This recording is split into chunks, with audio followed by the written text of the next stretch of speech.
እግዚአብሔር ሰላም ይብዛላችሁ። የመፍትሄ ለትውልድ የዩቲዩብ አገልግሎት የተከታተሉ ወገኖቼ ሳምንቱን እንዴት ቆያችሁ? እኔ ሰላም ነኝ።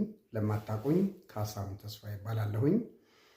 ባለፈው ሳምንት አብረን ያየነው ወይም ደግሞ ለማሳየት የሞከርኩት ሰዎች በራሳቸው ላይ አለቃ መሆን ሲችሉ፣ ራሳቸውን መግዛት ሲችሉ፣ ራሳቸውን መምራትና ማስተዳደር ሲችሉ ነው ሌላውን መምራት ማስተዳደር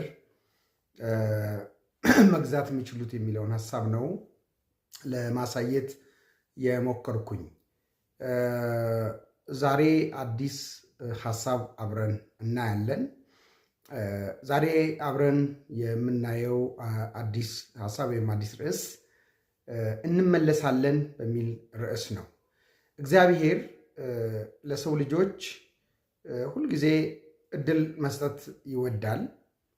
ሰዎች ከሚያጠፉትና ከሚስቱት ከሚደክሙበት ነገር ይልቅ ወደሱ እንዲመለሱ የሚያደርጉትን ጥረት ነው ማየት የሚፈልገው። እግዚአብሔር ፎከስ የሚያደርገው መመለሳችንን ነው። ውድቀታችንን ሳይሆን፣ ድካማችንን ሳይሆን፣ ስህተታችንን ሳይሆን መመለሳችን ላይ ነው እግዚአብሔር የሚያተኩረው። ከዛ አንጻር በሰቆቃወ ኤርምያስ ላይ የተመሰረተ አጭር ምክር ወይም አጭር የእግዚአብሔርን ቃል ዛሬም አካፍላችኋለሁ። ሁልጊዜ እንደምናደርገው ቃሉን የሚያበራልን ቃሉን የሚያስተምረን እግዚአብሔር ስለሆነ ይህን ቃል እንዲያበራልን እኛን እንደሚገባን አድርጎ እንዲያስረዳን እንጸልያለን። እግዚአብሔር አምላካችን ቅዱሱ አባታችን ሆይ እናመሰግንሃለን። ዛሬም ደግሞ ጌታ ሆይ በፊት አለን። ቃልህን አስተምረን፣ የቃልህን ብርሃን አብራለን። ጌታ ሆይ ቃልህን መስማት ብቻ ሳይሆን መታዘዝ እንድንችል፣ በመታዘዝ ውስጥ ያለውንም ደግሞ ፍሬ መብላት እንድንችል፣ ለአንተም ደስታ ለእኛም በረከት እንዲሆን ቃልህን ልትባርክልን በኢየሱስ ክርስቶስ ስም እንለምንሃለን። ጌታ ሆይ የሰሙት ቃል ከሰሚዎች ጋር ስላልተዋሃደ አልጠቀማቸውም ተብሎ እንደተጻፈ እንዳይሆንብን ቃልህን የምንቀበል ገንዘባችን የምናደርግ የምንኖርበት እግዚአብሔር አምላካችን ሆይ ለአንተም ክብር ለሌሎችም ሰዎች እግዚአብሔር አምላካችን ሆይ በረከት የምንሆንበት እንዲሆንልን በኢየሱስ ስም እንለምናለን። ከፍ ከፍ በልልን፣ ከእኛ ጋር ሁን በኢየሱስ ክርስቶስ ስም አሜን። ሰቆቃወ ኤርምያስ ምዕራፍ 5 ቁጥር 21 እና 22 ላይ በተለይ ቁጥር 21 ላይ ያለውን ነው እንደ ርዕስ የወሰድኩት። እንመለሳለን በሚል ርዕስ የወሰድኩት እግዚአብሔር አንተ ከመለስከን እንመለሳለን የሚል ሐሳብ ነው ያለው። እንመለሳለን መልሰን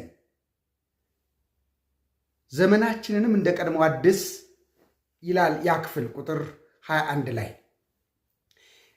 ኤርምያስ ይሁዳን ወክሎ ነው እንመለሳለን መልሰን ዘመናችንን እንደ ቀድሞ አድስ የሚል ጥያቄ ወይም የንስሐ ጸሎት እየጸለየ ያለው ህዝቡን ወክሎ ነው፣ አገሪቱን ወክሎ ነው። ከምዕራፍ 1 እስከ ምዕራፍ 5 ድረስ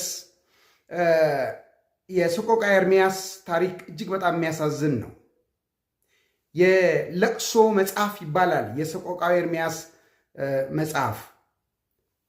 የሐዘን፣ የሰቆቃ፣ የስቃይ መጽሐፍ ነው። እሱን ነው የሚተርከው መጽሐፉ። እስራኤል ወይም ይሁዳ እንዴት እንደተደመሰሰች፣ ከተማዋ እንዴት እንደፈረሰ፣ ቤተ መቅደሱ እንዴት እንደተደመሰሰ፣ ነገስታት እንዴት እንደተጨፈጨፉ፣ አባቶች እንዴት እንዳለቁ፣ ህዝቡ እንዴት እንደታገዘ፣ እንደ ከብት እንዴት እንደተነዳ፣ ካህናቶች እንዴት እንደተጨፈጨፉ፣ በጣም ትልቅ ስቃይ፣ ትልቅ ሰቆቃ እንደነበረ፣ ትልቅ ሐዘን እንደነበረ፣ ለይሁዳ ለኢየሩሳሌም የጨለማ ጊዜ እንደነበረ እሱን በደንብ እየተረከ ከመጣ በኋላ ያ ሁሉ ሲፈጸም ኤርምያስ የአይን እማኝ ነው። ሁሉን ነገር ያይ ነበረ። ሰቆቃ አድርጎ ያቀረበው ለዚህ ነው። በአይኑ እያየ በጆሮው እየሰማ ነበር ይህ ሁሉ በይሁዳ ላይ የተፈጸመው። ጠላቶቻቸው በዛ አይነት ሁኔታ ሕዝቡን የጎዱት። ይህ ሁሉ ከሆነ በኋላ ኤርምያስ ምዕራፍ 5 ቁጥር 21 ላይ መልሰን እኛም እንመለሳለን ብሎ እግዚአብሔርን ሲማጸን ይሁዳን ወክሎ እግዚአብሔርን ሲለምን እናያለን። ከምንድን ነው የሚመለሱት? ምን ስላደረጉ ነው በጠላቶቻቸው ያ ሁሉ ሰቆቃና ስቃይ ደረሰባቸው? ለእግዚአብሔር ባለመታዘዝ ፊታቸውን ከእግዚአብሔር ትእዛዝ ከእግዚአብሔር ሕግጋት ላይ ስለመለሱ በእግዚአብሔር ሕግ ሲተዳደሩ በእግዚአብሔር ሕግ ሲመሩ የነበሩ ሕዝቦች ናቸው። ነገር ግን ፊታቸውን ከሕጉ ላይ ልባቸውን ከትእዛዙ ላይ ስለመለሱ እግዚአብሔርን ስለተዉት እግዚአብሔርን ስላሳዘኑት እግዚአብሔርን ስለበደሉት አልታዘዝ ስላሉ ለቃሉ እሺ ስላላሉ ለቃሉ ክብር ስላልሰጡ እግዚአብሔርን ሁሉ ጥፋት አመጣባቸው። እግዚአብሔርን ሁሉ ቅጣት አመጣባቸው። አሁን ኤርምያስ ይሁዳን ወክሎ እንዲህ ነው የሚለው፣ እንመለሳለን፣ መልሰን እንመለሳለን። ከፈቀድክልን፣ ከራራህልን፣ ምሕረት ካደረግክልን እንመለሳለን። ትእዛዛትን እንጠብቃለን። በፍጹም ልባችንና ሐሳባችን ወደ አንተ እንመለሳለን። ለትእዛዛት፣ ለሕግ፣ ለሥርዓት እሺ እንላለን። ለቃል፣ ለሕግ ክብር እንሰጣለን። እንመለሳለን፣ እንታዘዛለን። ለቃል፣ ለሕግ፣ ለሥርዓት እንገዛለን። መልሰን እንመለሳለን ብሎ እግዚአብሔርን ሲማጸነው ንስሐ ሲገባ ሕዝቡን ወክሎ ኤርምያስን ጥያቄ እግዚአብሔርን ሲጠይቅ እናያለን። ዘመናችንን እንደ ቀድሞ አድስ ይለዋል እግዚአብሔርን። በቀድሞ ዘመን ለአንተ ይታዘዙ፣ ለአንተ ይገዙ፣ ቃልን ይታዘዙ እንደነበሩት በፍጹም ልባቸውና ሐሳባቸው ይወድ እንደነበሩት እንደ አባቶቻችን ዘመን እርሻቸውን ከዚህ የተነሳ እንደባረክ እንዳበለጸካቸው ከብቶቻቸውን እንዳበዛ በከብት እንዳበለጸካቸው የሆዳቸውን ፍሬ እንደባረክላቸው ብዙ ልጆችን እንደሰጣቸው የእጃቸውን ሥራ እንደባረክላቸው በዘዳግም ምዕራፍ 30 ቁጥር 9-10 ላይ ሐሳብ እናገኛለን። በፍጹም ልባችሁ ከተመለሳችሁ እነዚህ ነገሮችን አደርግላችኋለሁ ወይም ደግሞ እነዚህ በረከቶች ወደ እናንተ ይመለሳሉ የሚል ሐሳብ ያለው የቃል ክፍል ነው። እርሻችሁ ይባረካል፣ በእርሻ ትበለጽጋላችሁ፣ በከብቶች ርቢት ትበለጽጋላችሁ፣ የሆድ ፍሬያቸው የተባረከ ይሆናል፣ የእጆቻችሁን ሥራ ባርካለሁ ሲላቸው እናያለን እግዚአብሔር።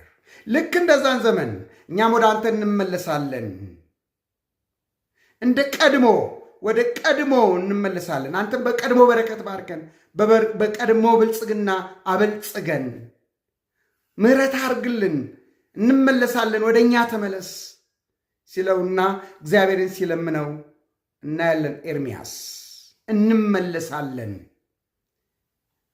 ዘመናችን እንደ ቀድሞ አድስልን።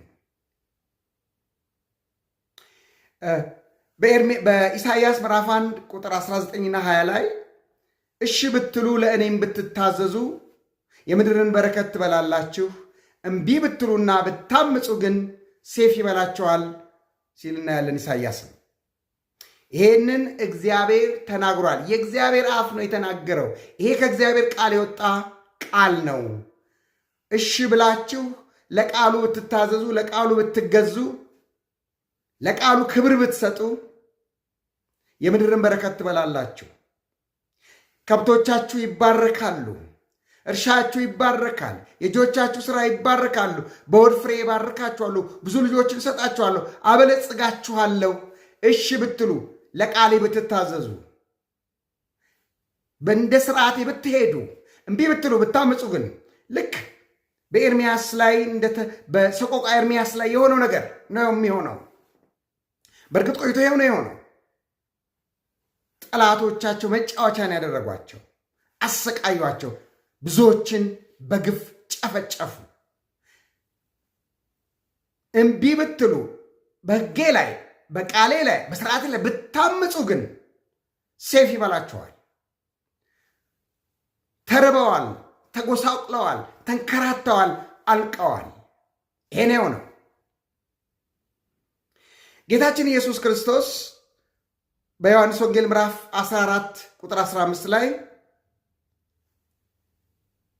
ትእዛዜን ብትጠብቁ በፍቅሬ ትኖራላችሁ። የእግዚአብሔርን ሕግና ትእዛዝ መፈጸም የእግዚአብሔር ፍቅር በሕይወታችን እንዲገለጥ ያደርጋል። የእግዚአብሔርን ፍቅር እንድንኖር ነው የሚያደርገው። የእግዚአብሔርን ቃል ስንታዘዝ፣ ለእግዚአብሔር ቃል ክብር ስንሰጥ፣ የእግዚአብሔር ቃል የሚለን እሺ ስንል ስንገዛለት የእግዚአብሔር ፍቅር በሕይወታችን ይገለጣል። የእግዚአብሔር ፍቅር በሕይወታችን ይታያል። በዮሐንስ ወንጌል ምዕራፍ 15 ቁጥር 10 ላይ እኔ የአባቴን ትእዛዝ እንደጠበቅኩ በፍቅሩም እንደኖርኩ ትእዛዜን ብትጠብቁ በፍቅሬ ትኖራላችሁ አላቸው ደቀ መዛሙርቱን ጌታችን ኢየሱስ ክርስቶስ። ትእዛዜን ብትጠብቁ፣ ትእዛዜን ብታደርጉ ልክ እኔ የአባቴን ትእዛዝ አድርጌ ፍቅሩ በሕይወቴ እንደተገለጠ ሁሉ እናንተ ያያችሁት ፍቅር በሕይወቴ እንደተገለጠ ሁሉ ትእዛዜን ብትጠብቁ የእኔ ፍቅር በእናንተ ይገለጣል፣ ፍቅሬ በሕይወታችሁ ይታያል አላቸው ለደቀ መዛሙርት። የእግዚአብሔር ፍቅር በሕይወታችን ከተገለጠ፣ የእግዚአብሔር ፍቅር በሕይወታችን ከታየ፣ ለእግዚአብሔር በመታዘዛችንና የእግዚአብሔር ፍቅር በሕይወታችን ስለተገለጠ እኛ ወደ እግዚአብሔር በመመለሳችን፣ ወደ ሕጉ፣ ወደ ስርዓቱ፣ ወደ መታዘዙ በመመለሳችን ወደ እኛ የሚመለስ በረከት አለ። ልክ ኤርምያስ ወደ አንተ መልሰን እኛም ወደ አንተ እንመለሳለን እንዳለና ዘመናችንን እንደ ቀድሞ ዘመን አድርጋ አድስልን እንዳለው በዘዳግም ምዕራፍ 30 ላይ ቁጥር 9ና 10 ላይ እንዳየነው ሰዎች በፍጹም ልባቸውና ሀሳባቸው ወደ እግዚአብሔር ሲመለሱ ምድራዊ በረከት እንኳን ወደ ሰዎች እንዴት እንደሚመለስ እንዳየነው ማለት ነው። እኛ የእግዚአብሔርን ሕግና ሥርዓት ስንጠብቅ፣ ለቃሉ ስንገዛ፣ እንደ ቃሉ ስንኖር የእግዚአብሔር ፍቅር በሕይወታችን ሲገለጥ ወደ ሕይወታችን፣ ወደ ቤታችን፣ ወደ ኑሯችን የሚመለስ ከኛ የተወሰደ እኛ ከእግዚአብሔር በመራቃችን ከሕጉ በመራቃችን ባለመታዛችን ምክንያት የሸሸን በረከት ወደ እኛ እንዴት እንደሚመለስ ነው ያየነው። ሰዎች ከእግዚአብሔር ላይ ፊታቸውን ሲመልሱ፣ ከሕጉ ከስርዓቱ ሲመለሱ ብዙ ነገር ከነሱ ላይ ፊቱን ይመልሳል። ሰዎች ወደ እግዚአብሔር ሲመለሱ በረከት ወደ እነሱ ይመለሳል። በረከት የኛ ነበር፣ ምድራዊ በረከት የኛ ነበር። ሲጀመር ከመጀመሪያው ወደ እግዚአብሔር ስንመለስ በረከት ወደ እኛ ይመለሳል። እኛ በረከት አናሳድድም፣ በረከት አሳድ ወደ እኛ ይመለሳል። እኛን ይፈልጋል፣ እኛ ከእግዚአብሔር ሐሳብ ጋር ስንስማማ። ስለዚህ በዚህም ዘመን ያለን ክርስቲያኖች፣ የሰው ልጆች የእግዚአብሔርን ቃል በመታዘዝ ለእግዚአብሔር ቃል በመገዛት እንደ ቃሉ በመኖር የእግዚአብሔር ፍቅር በሕይወታችን ሲገለጥ የእግዚአብሔር ባርኮት ያገኘናል። በረከት ወደ እኛ ይመለሳል፣ ወደ ቤታችን ይመለሳል። ጤና ወደ እኛ ይመለሳል። ብር ወርቅ ወደ እኛ ይመለሳል። የምንሰራቸው እጅ ሥራዎቻችን ይባርካሉ። እግዚአብሔር ያበለጽገናል፣ ያባርከናል። ለምንሰራው ሥራ በረከት ያደርጋል እግዚአብሔር። ስለዚህ ወደ እግዚአብሔር ቃል እንመለስ። እግዚአብሔር ኑሯችንን እንዲባርክ፣ የእጆቻችንን ሥራ እንዲባርክ፣ ትዳራችንን እንዲባርክ፣ በወድ ፍሬ እንዲባርከን ወደ ቃሉ እንመለስ። ቃሉን እንታዘዝ፣ ለቃሉ እንገዛ፣ ቃሉን እሺ እንበል፣ ለቃሉ ክብር እንስጥ። እግዚአብሔር ያከብረናል። በጥሞና ስለሰማችሁ እግዚአብሔር ይባርካችሁ። በሚቀጥለው ሳምንት በሌላ ርዕስ እስክንገናኝ መልካም ሳምንት። ተባረኩ። ሰላም ነው።